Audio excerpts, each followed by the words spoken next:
नमस्कार दोस्तों, स्वागत है आपका आज के हमारे इस वीडियो में। दोस्तों, आज हम भगवत गीता में उल्लिखित कुछ भविष्यवाणियों को डिस्कस करेंगे। दोस्तों, जब अपने विरोधियों के रूप में अपने ही रिश्तेदारों को देखकर अर्जुन हताश हो गए थे, तब स्वयं श्री कृष्ण के श्रीमुख से गीता का उद्भव हुआ था। दोस्तों, ये वही गीता है जिसे धार्मिक से कहीं ज्यादा आध्यात्मिक होने का दर्जा प्राप्त हुआ है। ये वही ग्रंथ है जिसके भीतर मनुष्य के जीवन से जुड़ी हर समस्या का समाधान मौजूद है, और वह भी बेहद व्यवहारिक। गीता एक ऐसा ग्रंथ है जिसे समझना आसान नहीं है। बहुत से लोग इसके शाब्दिक अर्थों को समझकर अपने जीवन की लय बिगाड़ लेते हैं। वे इसके शब्दों में छुपे निहितार्थ को जान नहीं पाते। दोस्तों, भगवत गीता के 18 अध्याय हैं, जिनके भीतर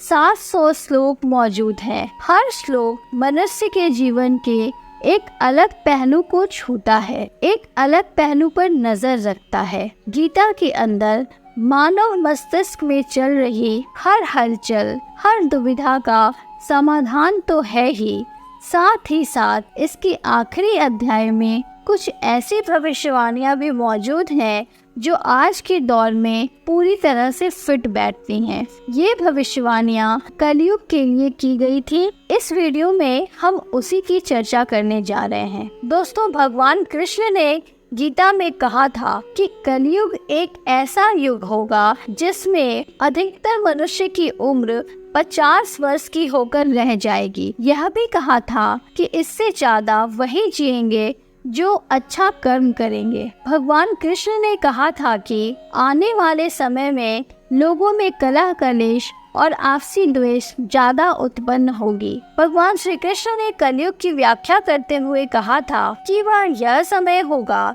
जब धर्म के प्रति लोगों की आस्था समाप्त हो जाएगी। यह वह समय होगा जब लोगों के स्वभाव में धैर्य समाप्त हो जाएगा, रिश्तों में महत्व नहीं रहेगा, यहाँ तक कि लोगों की आयु कम होगी और उनका शारीरिक बल भी न्यूनतम हो जाएगा। दोस्तों, भगवत गीता के अलावा उस समय के अन्य धार्मिक ग्रंथों में भी कई भविष्यवाणियां की गई हैं, जैसे चोर राजा बन जाएंगे और राजा चोर बन जाएंगे, शासक संपत्ति हासिल कर उसका दुरुपयोग करेंगे, वे लोगों की रक्षा करने में असफल रहेंगे, जिसके पास थोड़ा बहुत भी ज्ञान होगा बिना किसी गुण के उसे साधु का दर्जा दे दिया जाएगा। जब गायें दूध देना बंद कर देंगी तो या तो उनका परित्याग कर दिया जाएगा या उनकी हत्या कर दी जाएगी। श्री कृष्ण कहते हैं कि कलयुग में व्यक्ति का सम्मान उसके काम, उसके जीवन या उसके परिवार पर आधारित नहीं रहेगा। वह कितना धनवान है या उसकी संपत्ति कितनी है, यही उसके सम्मान का निर्धारण करेगा। जिस व्यक्ति के पास सत्ता और धन है, केवल उसे ही आध्यात्मिक और धार्मिक कहा जाएगा। इतना ही नहीं, भगवत गीता के भीतर यह भी कहा गया है कि इस युग में महिला पुरुष केवल शारीरिक आकर्षण के बल पर ही एक दूसरे से जुड़े रहेंगे। आप अपने जीवन में कितने सफल होंगे, यह सब इस बात पर निर्भर करेगा कि आप दूसरों को धोखा देने के लिए किस हद तक जा सकते हैं।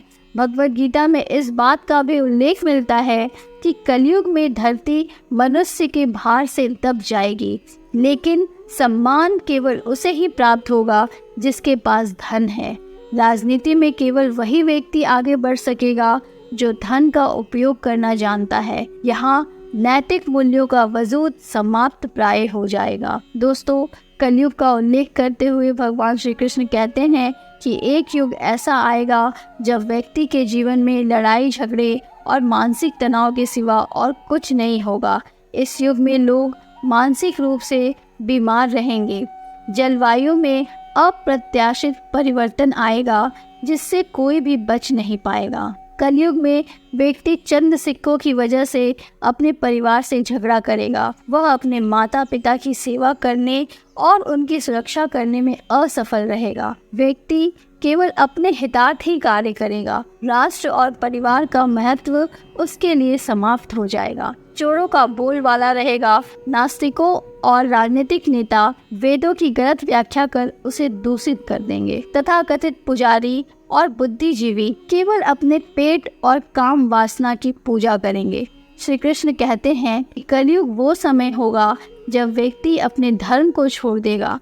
नास्तिकों का बोलबाला होगा, वेदों की व्याख्या गलत तरीके से पेश की जाएगी। राजनीति में बैठे लोग जीवन को मुश्किल बनाने का कार्य करेंगे। इसमें धरती के अंत को लेकर भी कई चौंकाने वाली भविष्यवाणियां हैं। तो दोस्तों, कैसी लगी ये जानकारी हमारे साथ कमेंट में शेयर करें। तब तक के लिए धन्यवाद। आपका दिन शुभ हो।